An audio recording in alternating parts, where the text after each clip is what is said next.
The next morning, Elias woke up early, just as the sun began to rise over the golden wheat fields. He stretched and looked toward the crater where Zwain-Kor was resting. The alien warrior sat quietly, their glowing red eyes scanning the horizon. Elias felt a mix of fear and curiosity about this strange visitor, but decided to approach them anyway. "Good morning," Elias said cautiously, holding out a basket filled with fresh bread and fruit. "I brought you something to eat." Zwain-Kor glanced at the food and then at Elias. They didn't understand much of what the human said, but they recognized kindness in his actions. Slowly, they reached out and took the basket. As they ate, Zwain-Kor watched Elias return to his work in the fields. The farmer moved steadily, pulling weeds, watering plants, and fixing broken fences. It seemed like simple labor, yet there was a rhythm and purpose to it that intrigued Zwain-Kor. For days, this routine continued. Each morning, Elias would bring food and water to Zwain-Kor, who slowly regained some of their strength.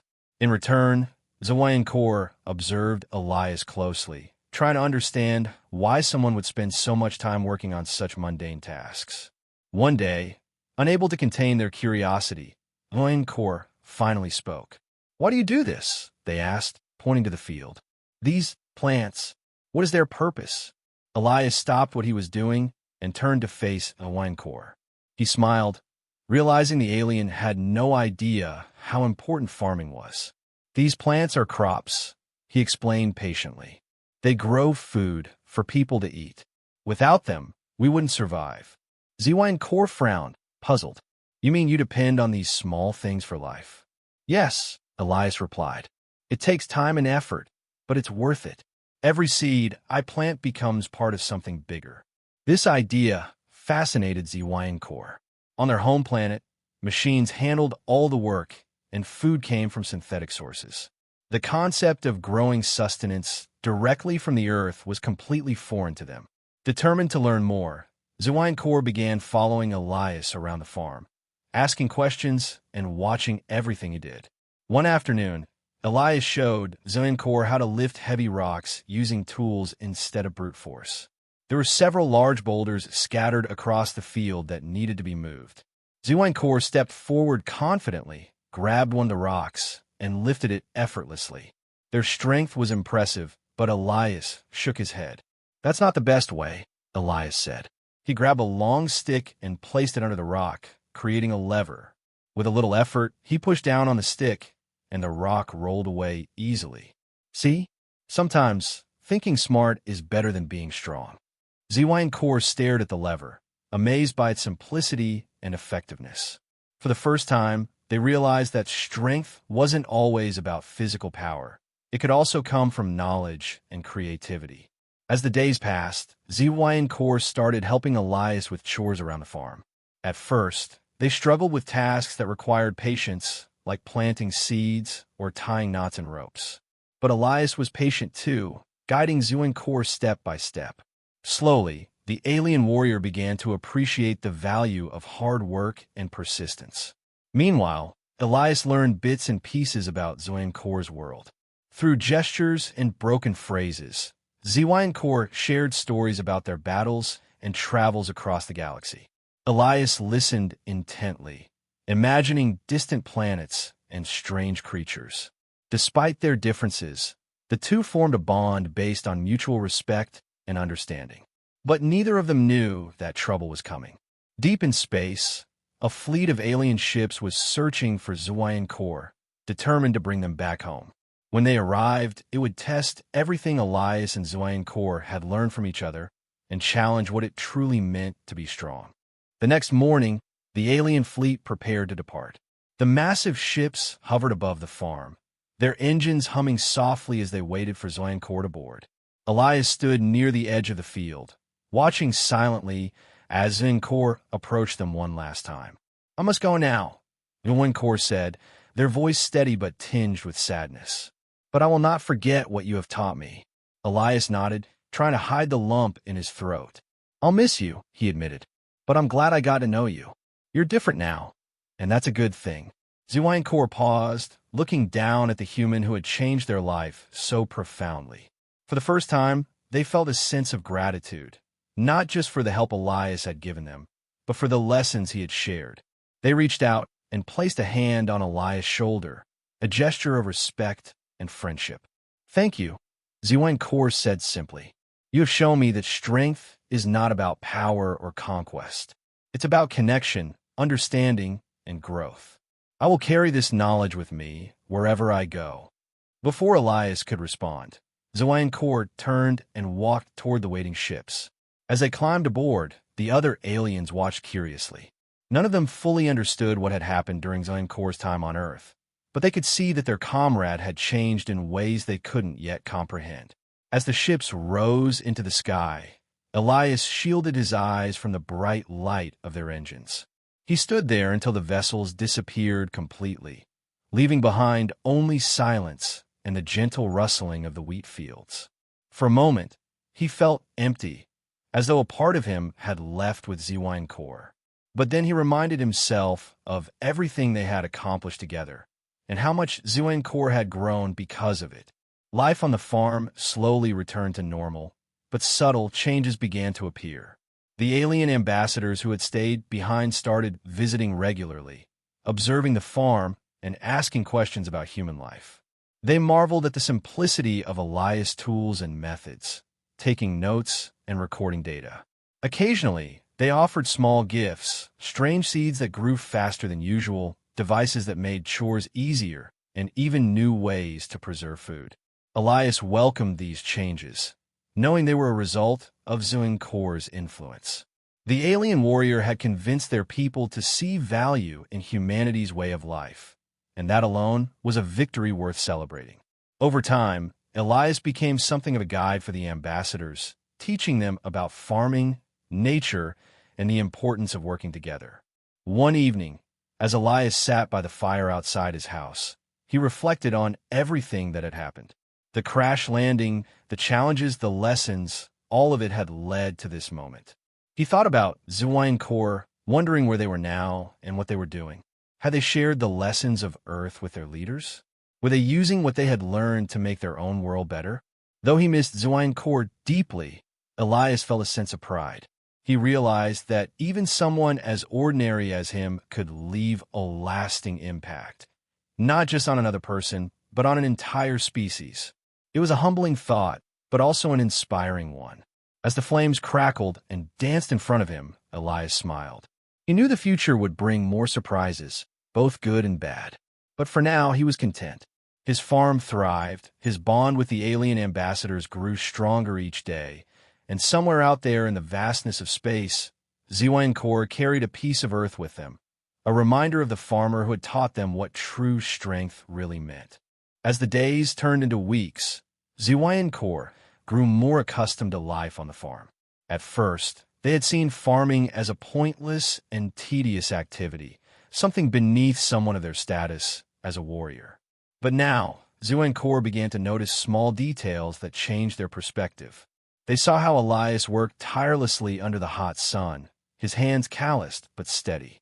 They watched him solve problems creatively, like using vines to repair a broken fence or redirecting water from a nearby stream to irrigate dry patches of soil. Slowly, HFY started to realize that there was a kind of strength in these actions, one that didn't rely on weapons or brute force. One morning, Elias handed HFY a wooden hoe and gestured toward a patch of land. "Today, you try," he said with a smile. HFY hesitated, staring at the tool in confusion. "What is this for?" they asked. "It's for digging," Elias explained. "You push it into the ground to loosen the soil so we can plant seeds." HFY frowned. "This is inefficient. Why not use machines?" Elias chuckled. "We don't have machines here. Besides, doing things by hand gives us control. It connects us to the earth." Though skeptical, HFY decided to give it a try. They gripped the hoe awkwardly and swung it down into the dirt. The blade struck the ground with such force that it sent clumps of soil flying everywhere. Elias burst out laughing, which only made HFY scowl. "You're too rough," Elias said, still grinning. "Let me show you again." He demonstrated the proper technique, moving slowly and deliberately. "It's about rhythm, not power. ZY and Core tried again, mimicking Elias' movements. This time, the hoe cut through the soil smoothly, and ZY and Core felt a flicker of satisfaction. Though they would never admit it aloud, they enjoyed learning something new, even if it came from a human. Over time, ZY and Core became better at farm work. They helped Elias plow fields, carry heavy sacks of grain, and even herd sheep when one wandered too far. Each task taught them valuable lessons about patience, teamwork, and problem-solving. For instance, when a stubborn goat refused to move, ZY and Core initially wanted to lift it up and carry it back. But Elias showed them how to guide the animal gently with food instead. These moments reinforced the idea that strength wasn't always about overpowering obstacles. It was often about finding smarter ways to overcome them. Despite their growing bond, ZY and Core couldn't shake the feeling that they didn't belong on Earth. Their mind often drifted to thoughts of home, the towering cities, the advanced technology, and the battles they had fought. Sometimes, they wondered if they should leave as soon as possible and forget about this strange planet. But then they'd look at Elias, who worked so hard without expecting anything in return, and they'd feel conflicted. One evening, as the sun dipped below the horizon, painting the sky orange and pink, Elias and Zincor sat together near the edge of the field. The air was cool, and the sound of crickets filled the silence. ZY and Core broke the quietness with a question. "Why do you live like this?" they asked. "Why spend your life working in the dirt?" Elias thought for a moment before answering. "Because it matters," he said simply. "Every seed I plant grows into something that helps others. Every fence I fix keeps the animals safe. Even the smallest things make a difference." ZY and Core stared at him, their glowing red eyes reflecting the fading light. They had spent their entire life seeking glory in battle, striving to be the strongest warrior in the galaxy. Yet here was Elias, content with a quiet existence, finding meaning in simple acts of kindness and effort. For the first time, ZY and Core questioned whether their own path was truly the right one. Unbeknownst to both of them, danger loomed closer. High above Earth's atmosphere, a fleet of alien ships approached, scanning the planet for signs of ZY and Core. Their arrival would force ZY and Core to confront not only their past, but also the lessons they had learned from Elias, and decide where their true strength truly lay. The day before ZY and Core was set to leave with the alien fleet, an unusual calm settled over the farm.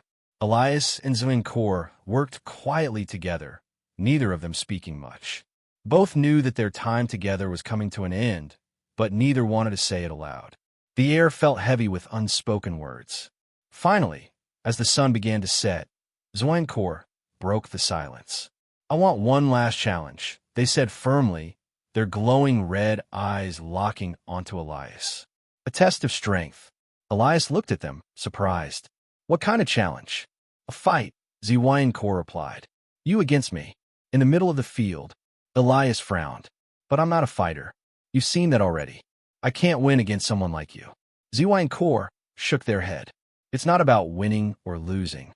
It's about proving something to myself. I need to understand what you've been trying to teach me." Elias hesitated. He didn't want to hurt ZY and Core's pride, but he also knew this wasn't just about physical combat. Sighing, he nodded. "All right, but remember, strength isn't always about force."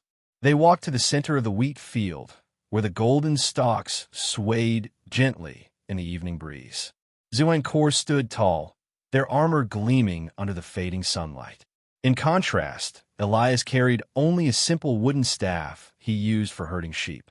The difference between them couldn't have been clearer. "Begin," ZY and Core said, raising their fists. At first, ZY and Core attacked directly, moving with incredible speed and precision. They swung their armored arms toward Elias, expecting an easy victory. But Elias ducked and rolled out of the way, using his agility to avoid the blows. When ZY and Core charged again, Elias thrust the wooden staff into the soft earth, creating a makeshift barrier that tripped the warrior momentarily. ZY and Core growled in frustration. "Why won't you fight back?" "I don't need to," Elias replied calmly. "Fighting isn't always the answer. Sometimes avoiding conflict is smarter and stronger than engaging in it. This response only fueled Ziwei Corps' determination. They activated a small device on their wrist, emitting a low-energy pulse designed to disorient opponents.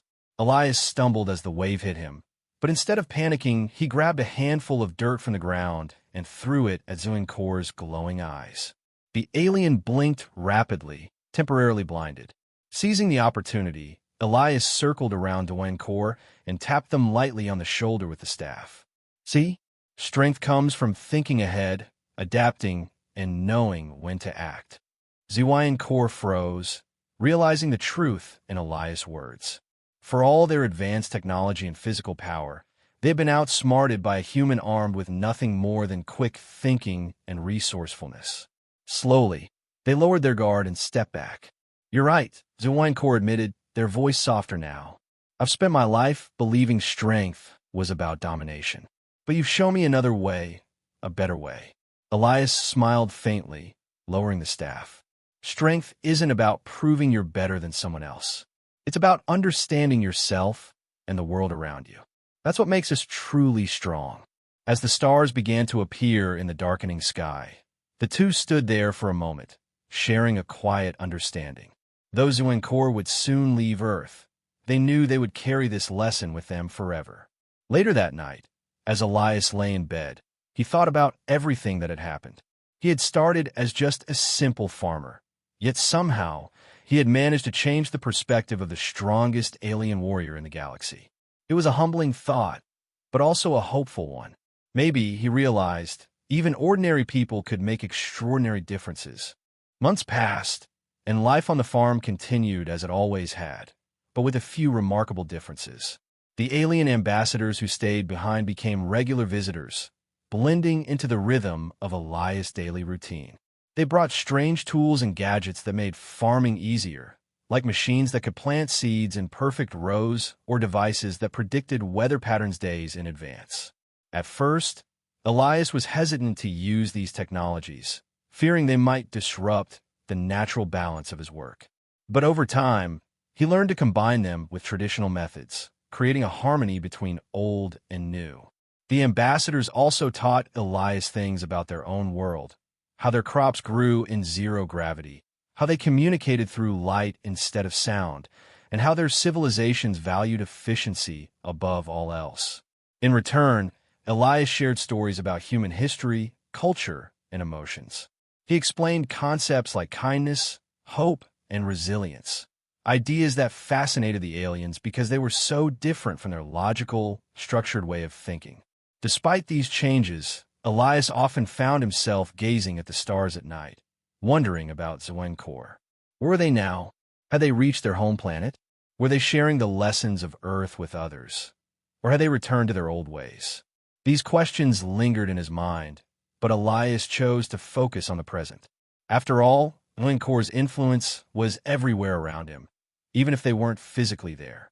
One day, something extraordinary happened. As Elias worked in the fields, one of the ambassadors approached him holding a small device. It looked like a glowing orb pulsating with soft blue light. "This is for you," the ambassador said, placing it gently in Elias' hands.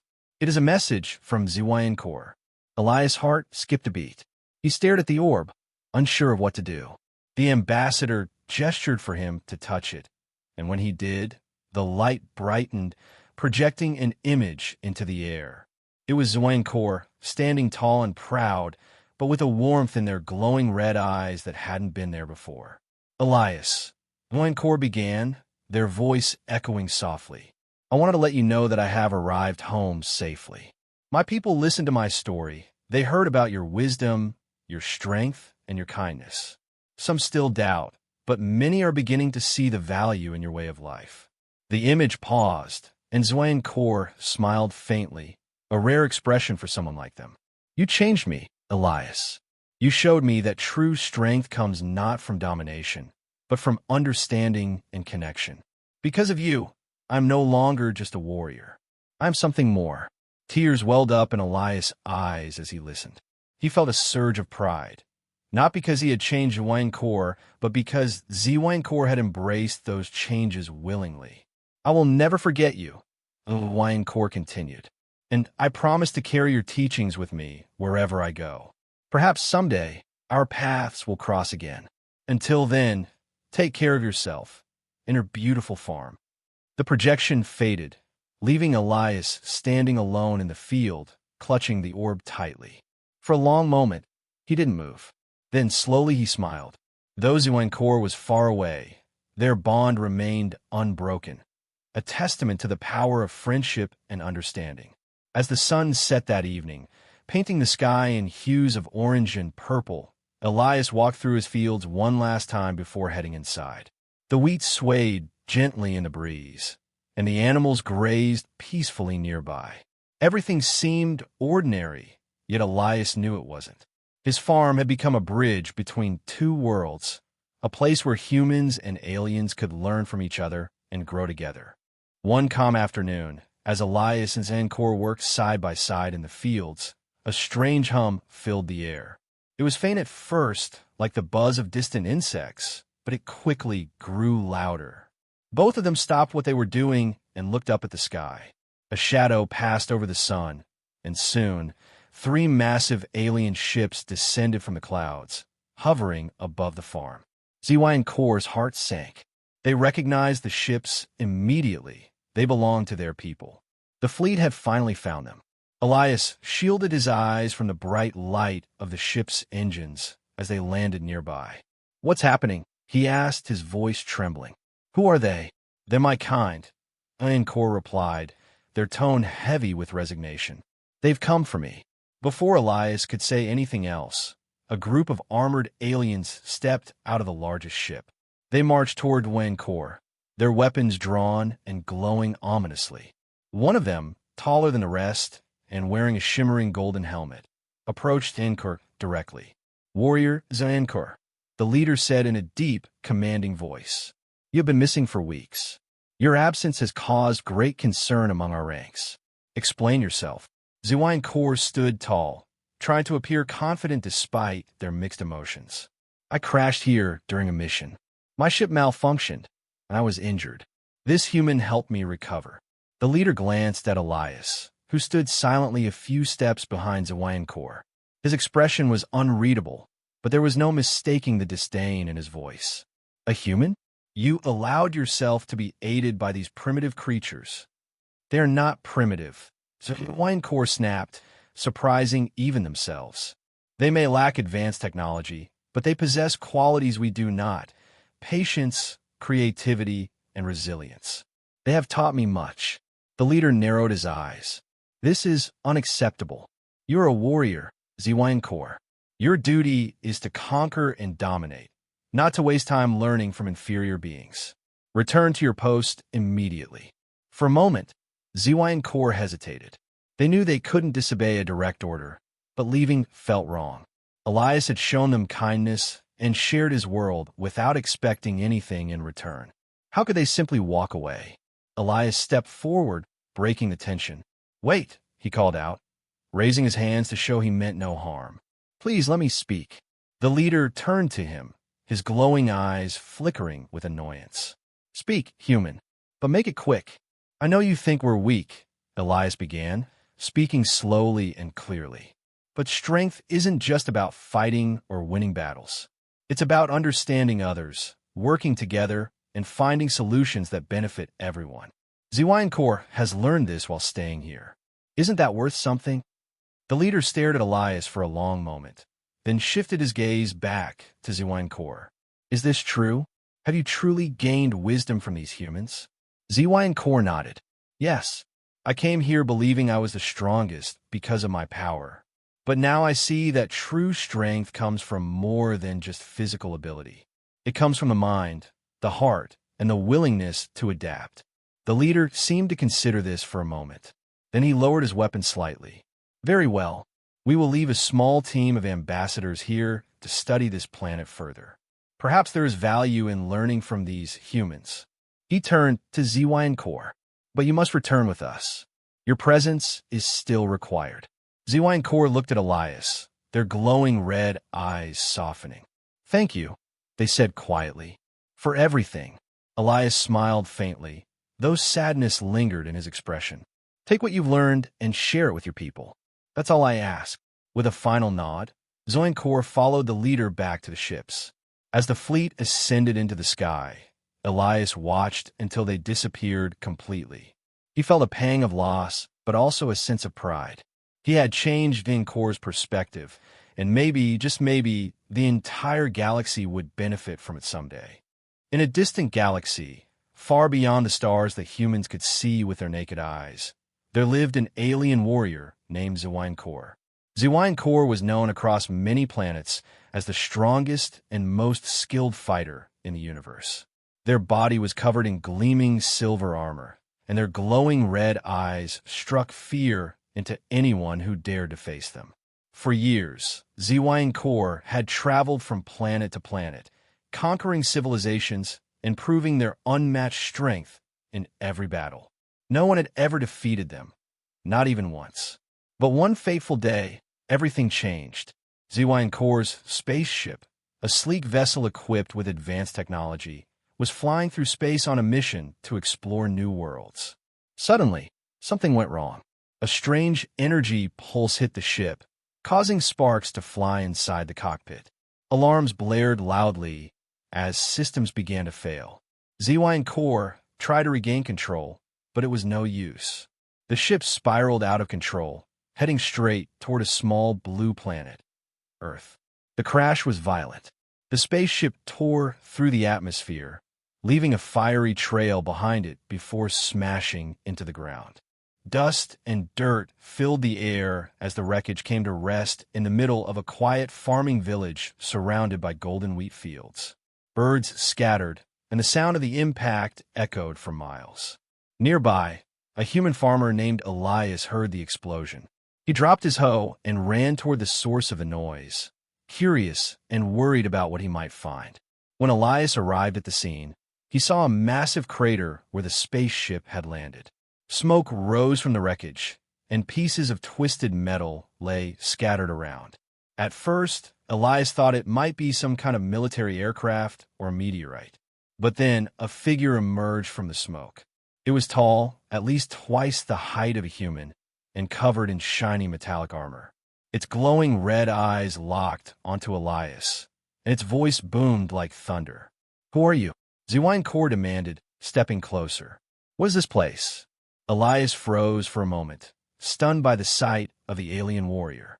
But he quickly gathered his courage and replied, "I'm Elias. This is my farm. Are you hurt?" Zoinkor scoffed at the question. They were warriors, not weaklings who needed help from primitive beings like humans. Still, they couldn't deny that the crash had left them injured.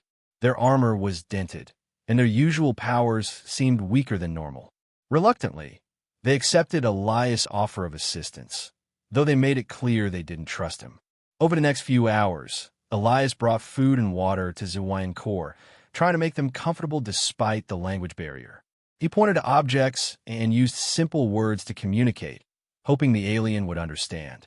Zoinkor watched him carefully, observing how this human moved and spoke. They found themselves intrigued by Elias' calm demeanor and willingness to help, even though they still considered humans inferior.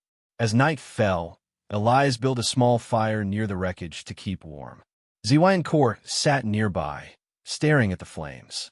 They had never seen such a simple thing before, fire created by hand, without any advanced tools. It was strange, yet fascinating. For the first time in their life, Zoinkor felt a flicker of curiosity about a species they had always dismissed as insignificant. Little did they know, this encounter would change their life forever.